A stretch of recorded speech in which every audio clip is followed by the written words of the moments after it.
गरम पनिया कम हो।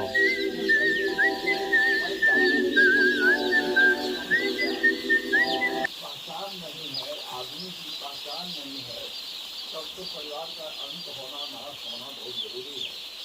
तो अब हम तो अपने से हमने ईसा को भी लिख दिया था, एक लाइन वो भी सोची कि भाई क्या बात है, बाबा हमको कुशल समाचार देते रहते हैं, उसको बराबर हमने समाचार पूछते रहते हैं, उसकी बेटी का समाचार, वो उसकी जो बेटी है इतना दिन में उसको, और वो भी बेटी पर पूरा खर्चा कर रही है, पढ़ा रही है बहुत अच्छे तरीके से, तो उसको हमने पूछा, हाल चाल देते रहते हैं। तो हमने उसको एक लाइन लिख दिया कि गाँव में हम आ गए हैं और हमको अफसोस यही है कि हम देर से गांव में आए।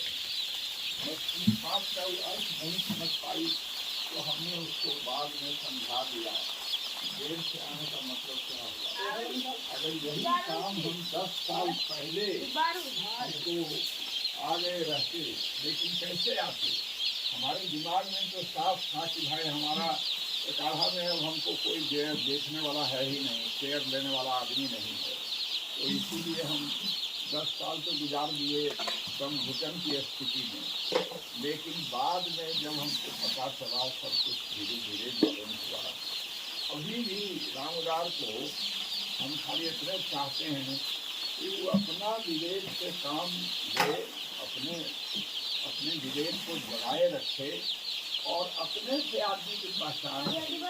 हमको वो कह रहा था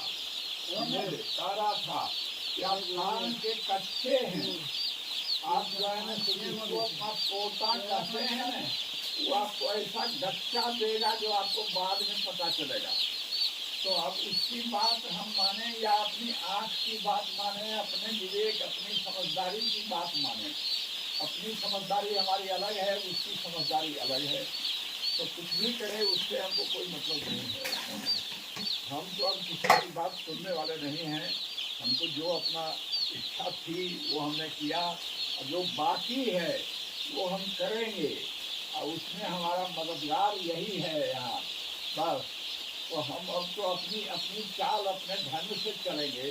वो जो उसका जो लैंग्वेज है कि आप काम के कच्चे हैं और आप जिसको अपना पोता कहते हैं, वो आपको ऐसा गच्चा देगा जो आपको समझ, तो उसको रामनिवास से उसको भला आदमी मालूम होता है। और हमको रामनिवास में जो खराबी नजर आती है, जो बचपन से उसमें खराबी नजर आई, उसको अपना दिमाग तो है नहीं, एकदम नहीं, उसी का फल भोग रहा है। और आगे भी अब क्या कहें, हमको आज भी दर्द होता है रामनिवास के बारे में सोच के। हम सोचते रहते हैं कि उसका भी कोई रास्ता निकाले ऐसा जो उसको भी कुछ खाने पीने के लायक उपाय हो जाए। अपने जानते हम उसके बारे में भी सोचते रहते हैं। हमको तो सबकी भलाई देखना था अपने परिवार में, आखिर यही तो खुशी और होता है ना भाई, तो हम कैसे उसको छोड़ देंगे। और आप कुटुंब हैं, आपका काम है सबको समझना, सबको देखना, सबसे मेंटेन किए रहिए अपना बस। और ससुराल अपनी समझते रहिए कि हमारा कहाँ कहाँ जाना है, किनसे मिलना है, क्या करना है। यहाँ बेधड़क आप आ जाइए, हमारे यहाँ रहने सहने की सुविधा आपको हमेशा मिल जाएगी, आशीर्वाद हमेशा होगा। राजेश का ननिहाल है ये, उसको तो बनाकर आने में कोई दिक्कत नहीं है। अपनी गाड़ी है, जब मन हो अपना जो है उसको जब इच्छा हो परिवार के साथ आ जाए, कभी अकेले भी आ जाए, और छुट्टी हो, मौका दो चार दिन का मौका हो तो छुट्टी ले के आओ।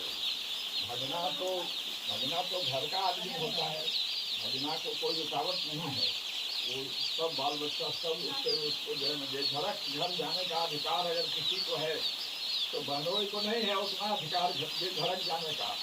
बहनोई जाएंगे तो जरा मान मनोबल के साथ जाएंगे या मान मनोबल के साथ विदा होंगे, लेकिन भगना को पूरा घर उसका अपना घर होता है, उसमें उसको कोई दिक्कत नहीं है।